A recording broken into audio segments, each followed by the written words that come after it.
Hello बच्चों, let's see question. A sinusoidal waveform of amplitude of a and wavelength lambda is incident from the heavier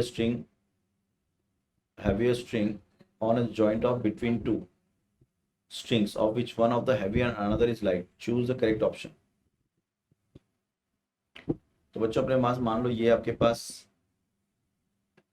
दो strings हो गई और ये हो गई आपके पास लाइट स्ट्रिंग और एक येलो वाली हैवी स्ट्रिंग हो गई। तो की कॉन्सेप्ट क्या है यहाँ पर हमारे पास? अगर लिखें हम की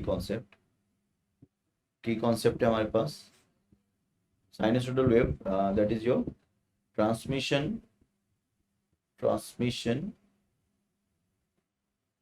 and reflection of incident wave from joint of the two different rods। तो ये जॉइंट हो गया यहाँ पर J, और अगर आप देखो यहाँ पर हमारे पास एक लाइट है इंसिडेंट कर रही है, आई मीन से वेव है इंसिडेंट कर रही है। तो ये आपके पास जो एंड हो गया वो हो गया आपके पास ये हैवी है, यानी कि इसका μ1 है और इसका μ2 है। ठीक है, तो ये हो गया आपके पास यहाँ पर और ये हो गया आपके पास। तो इसमें से लाइट आप वेव आपकी ट्रांसमिट कर जाएगी और एक वेव रिफ्लेक्ट हो जाएगी। तो इधर रिफ्लेक्टिंग है आपकी और इधर ट्रांसमिटेड है आपकी।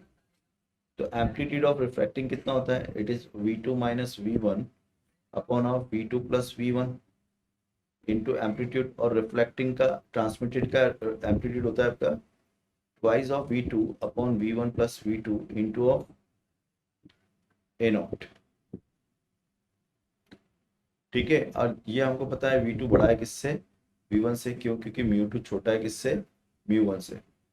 तो वेलोसिटी जो होती है वो होती है root of t by mu. ये मान के चलते हैं टेंशन सेम है दोनों में। ठीक है, तो इसका क्योंकि μ2 छोटा है μ1 से, इसलिए वेलोसिटी टू बड़ी होगी वेलोसिटी, और वेलोसिटी टू बड़ी है तो at जो होगा वो बड़ा होगा किससे? a नॉट से। तो पहली चीज़ तो ये क्लियर होगी, at बड़ा होगा a नॉट से। दूसरी चीज़ क्या है? दूसरा ऑप्शन क्या है? पहला ऑप्शन तो करेक्ट हो गया आपका, फाइन। फर्स्ट ऑप्शन करेक्ट हो गया आपका, है ना?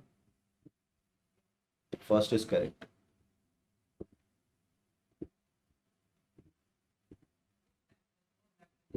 तो ये हमारा फर्स्ट करेक्ट हो गया, फर्स्ट इज करेक्ट। दूसरा क्या है? The wavelength of the transmitted wave is more. अब वेवलेंथ की बात करते हैं, फ्रीक्वेंसी तो सेम रहेगी। तो वेवलेंथ अगर अपन लिखें यहाँ से तो वेवलेंथ क्या हो गई? Lambda, wavelength λ2 divide by λ1 is equal to v2 upon v1, that is equal to μ1 upon μ2। ठीक है, and you know that μ1 is more than the μ2 is greater than 1, so λ2 is more than λ1, यानी कि जो transmission होगी वो incident से ज़्यादा होगी।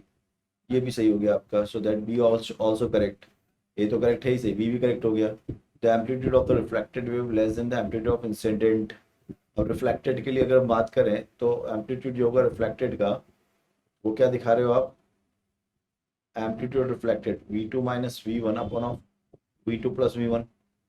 तो ये बहुत क्लियरली आपको दिखा रहा है कि जो v2 है वो ऑब्वियसली छोटा, ar जो है वो क्या होगा? a नॉट से छोटा होगा। तो ar is less than to a naught, incident से छोटा होगा। तो amplitude reflected wave is less than that amplitude of the incident. तो ये भी सही हो गया आपका। The wave length of the reflected wave is same as that of the incident. अब वेवलेंथ सेम होगा, वेवलेंथ इसलिए सेम होगा क्योंकि लैम्बडा डिपेंड करेगा v पर और v सेम होगा दोनों में। तो λ2 is equal to λ1 because v1 is equal to v2। Same medium है, तो सेम मीडियम में तो आपका, तो ये आपके सारे राइट हो गए। A, B, C and D all are correct. I hope you understood it. Best of luck.